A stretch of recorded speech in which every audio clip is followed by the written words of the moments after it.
¿Qué tal? Muy buenas tardes. Somos estudiantes de la Universidad Católica de Trujillo.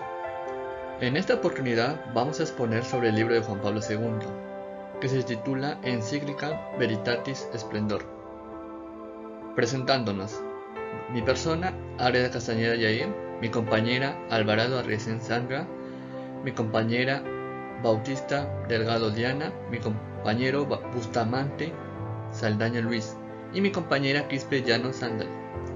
Bueno, continuamos con la exposición. Cristo y la respuesta a la pregunta moral. Se le acercó uno. Mateo capítulo 19, versículo 16. Se le acercó uno y le dijo: Maestro, ¿qué hay de ser de bueno para conseguir la vida eterna? Él le dijo: ¿Por qué me preguntas acerca de lo bueno? Uno solo es el bueno. Mas si quieres entrar en la vida, guarda los mandamientos. ¿Cuáles?, le dice él. Y Jesús dijo: No matarás, no cometerás adulterio, no robarás, no levantarás falsos testimonios, honra a tu padre y a tu madre, y amarás a tu prójimo como a ti mismo.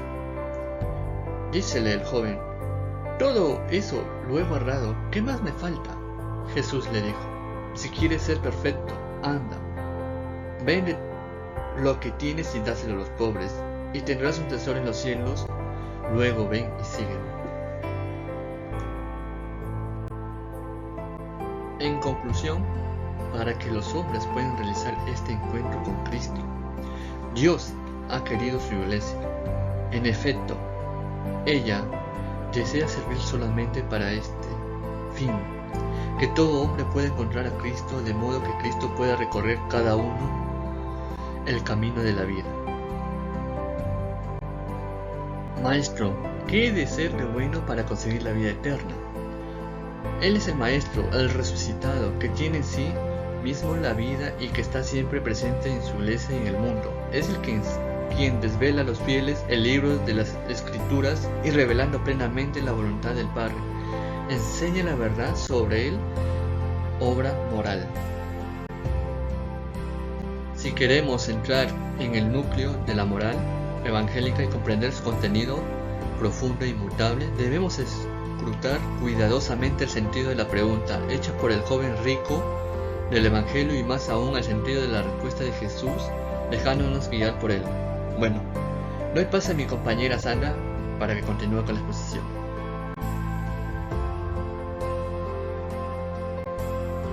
Gracias, compañero Miguel. Continuando con la exposición, tenemos uno solo es el bueno. Lo encontramos en el libro de Mateo, capítulo 19, versículo 17. Jesús dice: ¿Por qué me preguntas acerca de lo bueno? Uno solo es el bueno, mas si quieres entrar en la vida, guarda los mandamientos.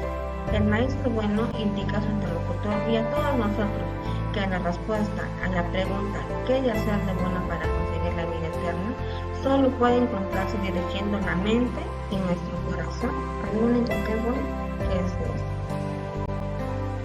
En las 10 palabras de la alianza con Israel y en toda la ley, Dios se hace conocer y reconocer como el único que es bueno, como aquel que, a pesar del pecado del hombre, continúa siendo el modelo del obrar moral, según su misma llamada: sed santos, porque yo, el Señor vuestro Dios, soy santo. Si quieres entrar en la vida, guarda los mandamientos. Jesús respondió de esta manera al joven. De este modo se enuncia una estrecha relación entre la vida eterna y la obediencia a los mandamientos de Dios. El mandamiento se vincula con una promesa. En la antigua alianza, el objeto de la promesa era la posesión de toda la tierra, en la que el pueblo gozaría de una total libertad y según justicia. Y de esta manera, Jesús muestra que los mandamientos no deben ser entendidos como un límite mínimo que no hay que sobrepasar, sino como una senda abierta para un camino moral y espiritual de perfección, cuyo impulso interior es el amor. Tanto en el Antiguo como en el Nuevo Testamento son explícitos, afirmando que sin el amor al prójimo, que se concreta en la observación del mandamiento, no es posible el auténtico amor a Dios. Me parece mi compañera Diana que continuará con la exposición. Gracias. Jesús dice: da una respuesta frente que a la pregunta ¿qué he de hacer de bueno para conseguir la vida eterna? La respuesta sobre los mandamientos no satisface al joven. Eso es lo que nos dice en el libro de Mateo, capítulo 19, versículo 20. No es fácil decir con la conciencia tranquila, todo eso lo voy a guardar. Jesús en su última respuesta se refiere a esa conciencia de que aún falta algo. El maestro invita al joven a emprender el camino de la perfección, diciendo, vende lo que tienes y dáselo a los pobres y tendrás un tesoro en los cielos. Por otra parte, en esta parte de la Biblia nos dice que no hay separación o discrepancia entre las bienaventuranzas y los mandamientos, porque ambos se refieren al bien y a la vida eterna. Para hacerlo se necesita libertad madura. Eso se refiere a que si queremos ser salvos se necesita una libertad madura, se necesita elegir con firmeza.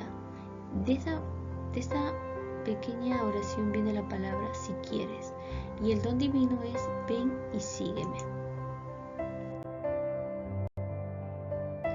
Hermanos, habéis sido llamados a la libertad, nos dice Gálatas capítulo 5 versículo 13. Proclama con alegría y decisión, dice el apóstol Pablo, porque siento en mis miembros otra ley en conflicto con la ley de mi razón. En Gálatas capítulo 5 versículo 13 nos dice en la Biblia, porque vosotros, hermanos, a la libertad fuisteis llamados, no solamente que no uséis la libertad como ocasión para la carne, sino servíos por amor los unos a los otros. Aquí viene la libertad parcial. La libertad no es aún completa. ¿Por qué? Porque no todavía ha llegado la eternidad, porque no estamos en la eternidad. Conservamos en nuestro cuerpo la debilidad y en parte también hemos alcanzado la libertad. Y aquí San Agustín nos hace la pregunta que dice, ¿acaso ha desaparecido la libertad de la que la iniquidad ha sido destruida? Y la respuesta frente a esa pregunta es que no. La debilidad de nuestros cuerpos aún no desaparece. ¿Por qué? Porque somos seres humanos, estamos hechos de carne y hueso. Siempre cometemos faltas, cometemos errores en nuestra vida cotidiana y ofendemos de esa manera a Jesús. Esta es la conclusión del coloquio de Jesús en el joven. Luego ven y sígueme que dice en el libro de Mateo capítulo 19 versículo 21. La llamada está dirigida a quienes confían una misión particular, empezando por los 12, o sea, empezando por sus discípulos. Pero esta misión en particular no solamente está dirigida a sus discípulos, sino a nosotros. En Juan capítulo 6, versículo 45 nos dice que Jesús es el camino, la verdad y la vida, porque os he dado ejemplos para que también vosotros hagáis como yo he hecho con vosotros. ¿Y a qué se refiere Jesús con esto? Es el amor que Él tiene hacia nosotros, el amor que Él demostró lavando los pies con agua a sus discípulos. Eso nos dice en Juan capítulo 13, versículo 14 al 15. También ser discípulo de Jesús significa hacerse conforme a Él, el que se hizo servidor de todos hasta dar su vida, Él mismo en la cruz, la cual es fruto de la gracia, de la presencia operante del Espíritu Santo en nosotros. Dice que cuando Jesús entregó su vida en la cruz, lo dio por amor a nosotros, y gracias a que Jesús entregó su vida, nosotros tenemos ahora la opción de ser salvos, pero por gracia. Bajo el impulso del Espíritu Santo, el bautismo configura radicalmente el fiel con Cristo en el ministerio pascual de la muerte y resurrección, que es reviste de Cristo. Eso en Gálatas capítulo 3, 27 dice, felicitemos y demos gracias, dice San Agustín, dirigiéndose a todos los bautizados, porque cuando ya somos bautizados, podemos participar de la Eucaristía, que es un sacramento de la nueva alianza con Jesús. 1 Corintios capítulo 11, 23-29 es el culmen, nos dice que es el culmen de la asimilación en Cristo. También, y en esta última parte nos dice que cada vez que comamos ese pan y bebamos esa copa participando de la Eucaristía, anunciaremos la muerte del Señor hasta que venga.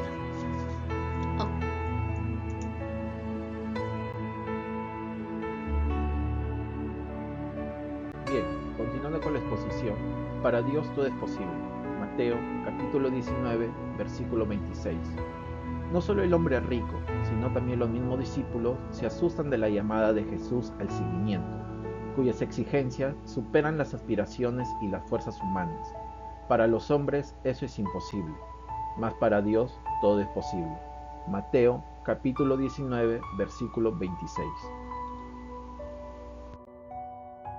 Como el Padre me amó, yo también os he amado a vosotros. Permaneced en mi amor. Juan, capítulo 15, versículo 19. El don de Cristo es su Espíritu, cuyo primer fruto, consúltese Gálatas, capítulo 5, versículo 22, es la caridad.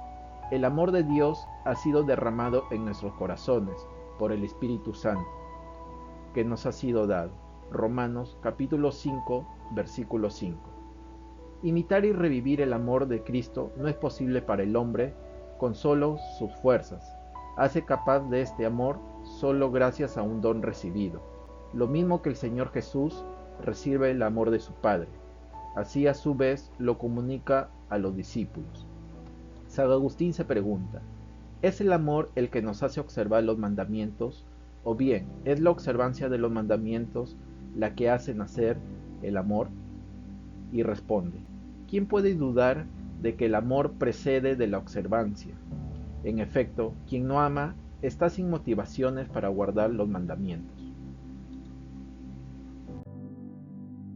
La ley del Espíritu que da la vida en Cristo Jesús te liberó de la ley del pecado y de la muerte. Romanos capítulo 8, versículo 2. El apóstol Pablo reconoce la función pedagógica de la ley, la cual, al permitirle al hombre pecador valorar su propia impotencia y quitarle la presunción de la autosuficiencia, lo abre a la invocación y a la acogida de la vida en el Espíritu. Santo Tomás afirma que la ley nueva es la gracia del Espíritu Santo, dada mediante la fe en Cristo. La ley nueva no se contenta con decir lo que se debe hacer, sino que otorga también la fuerza para obrar la verdad. Consúltese Juan capítulo 3, versículo 21. Los apóstoles no bajaron del monte llevando, como Moisés, tablas de piedra en sus manos, sino que volvían llevando al Espíritu Santo en sus corazones, convertidos mediante su gracia en una ley viva, en un libro animado.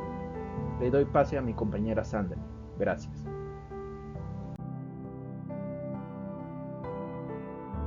Preguntan a Jesús, ¿qué he de hacer de bueno para conseguir la vida eterna? Pues la única respuesta la conseguimos en Cristo, el Maestro que enseña los mandamientos de Dios, que invita al seguimiento y da la gracia para una vida nueva. Está siempre presente y operante en medio de nosotros, según su promesa. He aquí que yo estoy con vosotros todos los días hasta el fin del mundo. Las prescripciones morales impartidas por Dios en la antigua alianza y perfeccionadas en la nueva y eterna en la persona misma del Hijo de Dios hecho hombre, deben ser custodiadas fielmente y actualizadas permanentemente en las diferentes culturas a lo largo de toda nuestra historia. Con luz y fuerza de este espíritu, los apóstoles cumplieron esta misión de predicar el Evangelio y señalar el camino del Señor a lo largo de las generaciones, enseñando ante todo el seguimiento y la imitación de Cristo. Para mí, la vida es Cristo. Filipenses capítulo 1, versículo 21.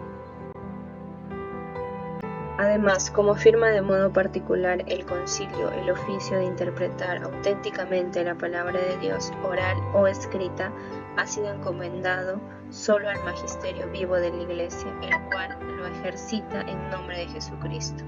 De este modo la Iglesia, con su vida y enseñanza, se presenta como columna y fundamento de la verdad.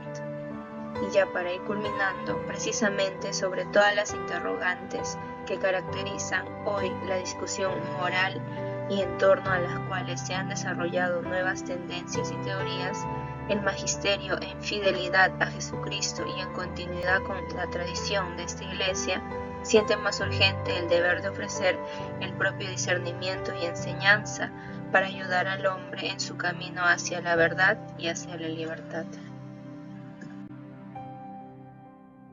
Muchas gracias.